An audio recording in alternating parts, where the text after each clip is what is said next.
Hey guys, today we have special guest Anthony on the show. This is one of those rare moments. I make these posts on Facebook, oftentimes, looking for good feedback and looking for good conversations.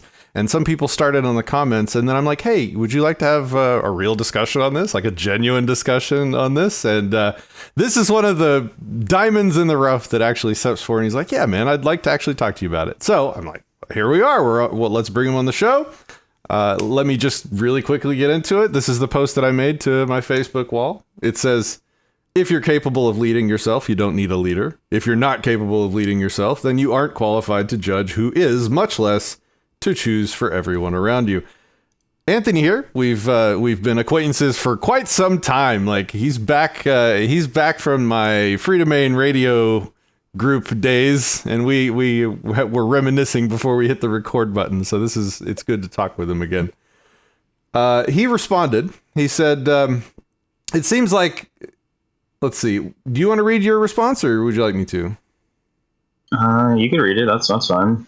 All right. It says, unless it's incoherent. It seems like this post would not be compatible with the idea of free people acknowledging authority, but I might be reading into the statement wrongly if this is just trying to point out the importance of the individual's sovereignty and moral responsibility. But if this post also hints at the idea of a complete lack of any legitimate authority, let's put the intellectual glove on and step into the ring. So let's do it. Let's step into the ring. I guess, do you want to say something first, or what do you think? Oh, no, it was just an open question. We'll probably start with definitions and what you mean by leaders and leadership. I mean, that's probably the best place to start, is to make sure that we're talking about the same thing. Legitimate leadership or illegitimate leadership, or even if you recognize the notion of legitimate, or we could change it from leadership, authority. I think that we'll go down that train, and that will be more fruitful if we establish whether or not there is a such thing as a legitimate authority, which I equate as being leadership. Okay.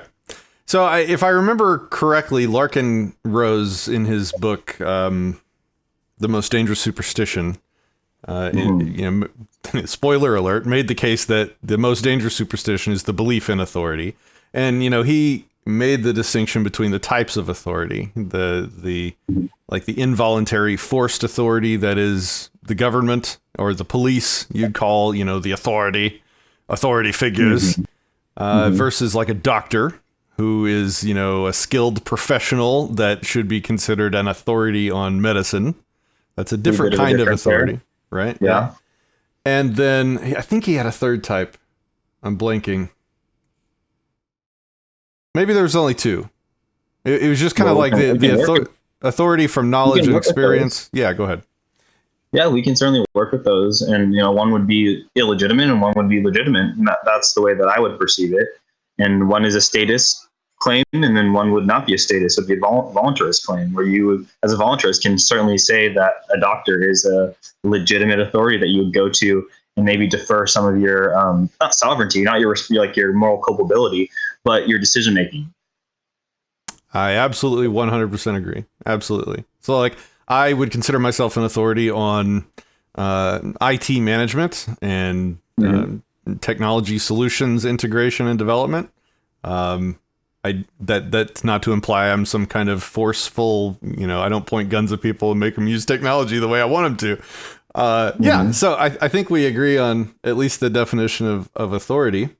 Do you want to take it from there? Is there a disagreement left? How does that play into the notion of leadership that you were invoking in the post? So if you're capable of leading yourself, you don't need a leader. So that seems like you're invalidating the notion of an authority, the necessity of a potential authority. Oh, like if you're a doctor, you might, if you're a doctor specializing in cancer and you get the type of cancer you specialize in, you might not need to seek out another authority on that topic in a doctor. That's using it in the non-violent sort of way. And in the violent sort of way, if you're capable of leading your own life and managing your own body, self-owned body property, then you certainly don't need to find somebody else to control you. And then if you're not capable of leading yourself and controlling your own assets, you're certainly not qualified to select someone else to control you and your property and your assets. That's kind of where I was going. I mean, that doesn't, was a little bit of a non sequitur there. Like, you could not be able to like properly invest your money. Like, as a voluntarist, there are plenty of times when you can't make the wisest decision, the most informed decision, and you defer that again to a pundit or someone who is more informed. And so, I mean, outside of the status use of the notion of authority and leadership, like we're on the same page with regards to that. But really, the whole, like, I was just really concerned about like getting rid of the notion of leadership, because even in an anarchist society, there will be leaders. I mean, they're like just with regards to like IQ and like emotional intelligence and stuff like that. Like, the people that prevail in both of those ideas are going to take leadership roles, because they're going to be the ones who make decisions quickly and effectively, even in an anarchist society. Would well, let's pick an example and work through it, because I'm totally open to being wrong. You know, it's a 3-sentence Facebook post, because that's all the room they give you in the little black box. But I mean, this is a good discussion. I'm interested. So, are you gonna make a hypothetical? Let's say you have cancer and you need to find an oncologist. Unless you are an oncologist or knowledgeable in that field or in that area, you would not know what type of oncologist to look for. You wouldn't be able to judge that. You would need to, if you were smart, you would go out and you'd find, maybe some ratings on doctors. You would maybe reach out to an oncologist and say, hey, here's my situation. Can you recommend what authority I should go and seek out, because I don't feel like I'm qualified to select the appropriate doctor to help me with this problem. If you just blindly like picked a doctor and said, hey, I have cancer, help me. And they're like, I'm a pediatrician. It's like, sorry, I picked you. Like, you would need help in that decision, right? Yeah. I can somewhat understand your post a little bit better just in you saying that, like, the idea that you just go up to a random doctor, not even knowing what type of doctor you need, that is not going to be satisfactory for solving your problem. So if that's what you were trying to get at, then yeah. But, well, this post was actually meant for the forced authority type of situation. We're already on that page, dude. Volunteers, so you don't got to worry about that. The non-aggression principle all day long. But no, this is interesting, because when I wrote the post, that's all I was thinking about. So it's interesting to analyze these two phrases from the the non-forced authority standpoint, right? Well, you should. I apologize, as someone who's interested in philosophy. Definitions matter, and for like the layperson, they would just read that and assume that you're talking about the police and assume you're talking about the status paradigm. So that was not we're already past that. All right. We're already past that. I was thinking about in the anarchist society, like how leadership manifested. So how the family structure manifests itself without using force and aggression and stuff like that. So, this is a great example of there's this issue, like anytime you speak publicly on anything, it gets interpreted in so many ways by so many different brains, that in ways that you never expect. And this is a great example of that. Yeah. And it's a downside of the limitation in characters, right? Yeah. But yeah, no, it's interesting to think about. I mean, so what was the intent? So outside of looking for, this being potential clickbait for other people to come and have conversations with you, like, what would you consider yourself being a good persuader when it comes to pushing people towards the idea of the NAP? I would have to have a lot of people to compare that to really give you an authoritative answer. Like, to gauge your self-knowledge and whether or not you think that you have effective means to get people, like, if you, in a way, I would consider you kind of a leader that's shepherding people towards libertarianism, anarchism, and freedom. So how effective of a leader are you at that? Compared to what? I would say compared to most, I'm better. I'm better than most. Okay. Okay. Why? Just I just wouldn't have taken the. This is just an interesting way to get someone to talk to you about uh, the notion of leadership. I really, you kind of triggered me because it seemed like you were attacking the notion of authority, legitimate authority, and I think that's just a bad representation of anarchism or voluntarism. Like you don't like it's like the whole idea. It's giving people a reason to think that like if you're an anarchist, then you don't believe in roads, or you don't believe in healthcare, or you don't believe in X, Y, and Z. Right. And in this situation, it's like I'm an anarchist and I don't believe in any form of legitimate leadership or authority. Hmm. Which, after us talking, I know that that's not the case. But this is an easy way for them to just assume, and it being the case that most people aren't going to come down here and have a conversation with you. That's true. Like people are just going to think whatever it is that they want to think. That's very true. And that's just a little bit of a disservice when you're not specific. But I know that you're like, it is, you had intent to get people to have a conversation. So I understand that aspect. But yeah, I just wouldn't have put the leadership thing. That's just like giving people a reason to think that we don't believe in leadership. Like people, like we already have this connotation that we can't organize ourselves as libertarians or anarchists. Like we like are hermits and we can only operate amongst ourselves. No, that's very true. This is just catering to that. Like I would tell people like, no, there's leadership, there's hierarchy. It's just legitimate and you choose it. It's voluntary. You engage in the leadership that you want. Certainly. In yesterday's live stream, I did a 20-minute talk on corporations and hierarchy and said exactly those words, I think, in that order. I'll have that video coming out hopefully today or tomorrow. But how would you have rewritten my post? Like, describe what I should have said, maybe, so I can understand it better. Oh man, you're not gonna like that because people don't like wordy messages. Let's see. That's the challenge. That's part of the challenge. And while you're thinking, I'll give you time to think. So there's three. It seems like there's three groups of people, and anything that I put out there into the ether gets interpreted three different ways. One, people that are generous, people that assume the best of me. They will interpret, even if I say something dumb or wrong, they will literally reinterpret what I said to be something that they approve of and appreciate from me. So it's like positive bias. Then there's the neutral people, like they will actually engage on it. They'll question things. They'll, it hits their filter and actually gets filtered and processed. And then there's the people that assume the worst of me. And everything I say, no matter how well-intentioned or right it is, they will construe it in their brains as something wrong so that they can not like me or whatever. It in some ways it's a no-win. And so you just kind of have to grab your balls and put it out there. What? You're talking about with that last category, it's a no-win, or are you just saying all three of those categories it's a no-win?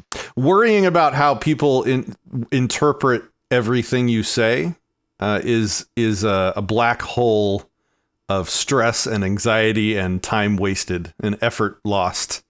Who taught you that, Pat? Who taught you that?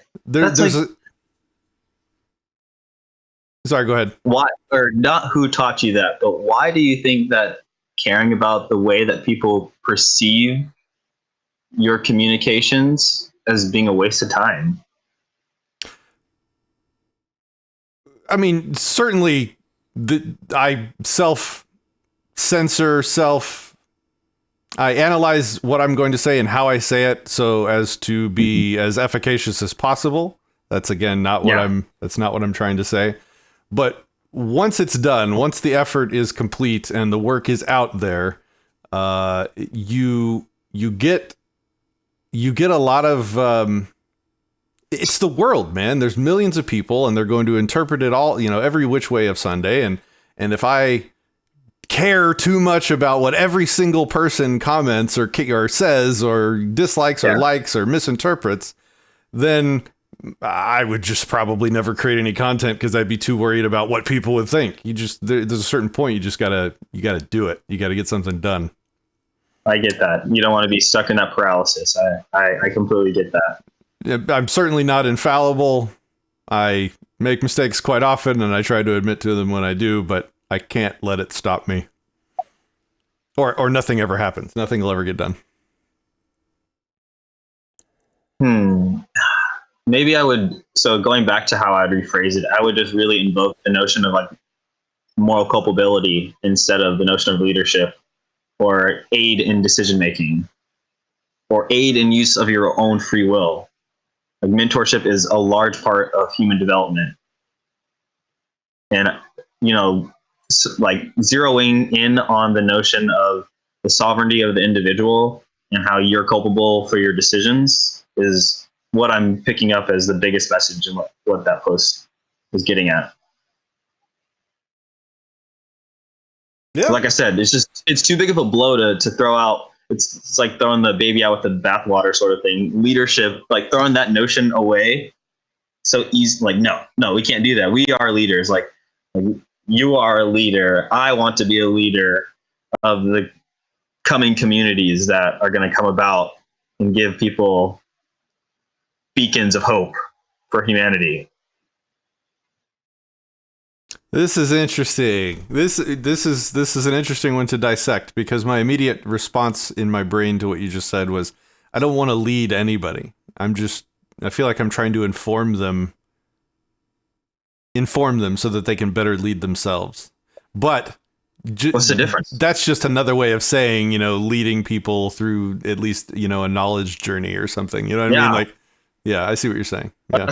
That's the difference. That's exactly what leadership manifests as an anarchist. Like, you don't have the capacity to, shove your hand up their butt and like make them into a puppet. Like, no, you have to use your words. You have to convince them. You have to persuade them. That's the only means that's moral with that ethic. Yeah. So the context that's missing from this post, which I agree that you're right, is that I'm mainly talking about involuntary authority, like government. That, like, that last line, much less to choose for everyone around you. That would be like me, choosing your oncologist, that kind of thing. So, yeah, which I resonate with that, and that's good. But I'm glad that, we're coming to clarity with that. And it feels good because I like what you're doing, and I would hate to like, I hate when people misportray ideas about liberty, because people gobble that shit up, and like you said, people will think negatively about, like, it's not just you, it's the concept of anarchy, the concept of voluntarism or libertarianism, and we already don't have the best rap sheet as it is. So yeah, and part of it may have also been like a built-in assumption. Like, this is let me see if I can pause this. This is, the channel's like tagline is lead yourself. And so, I probably just had a lot of assumptions in my head of the people that were going to see my message were going to know what I meant. Yeah. But you're right. Yeah. I will, I'll try and do better. And, you can keep calling me out if I fuck it up. You're not fucking anything up. Like, we all, I don't make posts like this. So I can't talk too much. Like, I don't even have the balls to make some of the posts that you make. So no, you keep it up, dude. Like, I'm glad that I could, come on here and get some clarity and give you some advice on the way that you can portray a message, or not even how to portray a message, but how important it is to hold on to great concepts like leadership. Like, don't give that to them. Don't give that to them. That's interesting. Maybe a single word could have fixed the post, in like involuntary authority, or, I think it could have, but you don't do anything wrong. There was a good message in that latter half of the post, anyways. That, like I said, I picked up on it. I got no other complaints, dude. You're doing a good job. I like that you're building your platform. That you're dealing with a lot of stuff in the home, so you keep it up, dude. Yeah, you're doing a good job too. Keep calling me out if you see me. If you have feedback that will help me improve, because if I'm gonna spend my lifespan on this kind of work, I want to do it as good as I can. So sure, dude. Which might contradict what I said earlier about not caring about. Like, there's a difference maybe between caring what people think about what I'm doing versus how effective it is. That's probably the difference. I do care about how effective it is, because I don't want to waste my time. I don't have a lot of it. Just care about the truth. Yeah, just care about the truth, and I mean, that will make your decisions wise or wiser. So that's Very cool. Yeah, no, I think you're doing a good job, dude. Don't worry about it. All right. Thanks, Anthony. I appreciate it.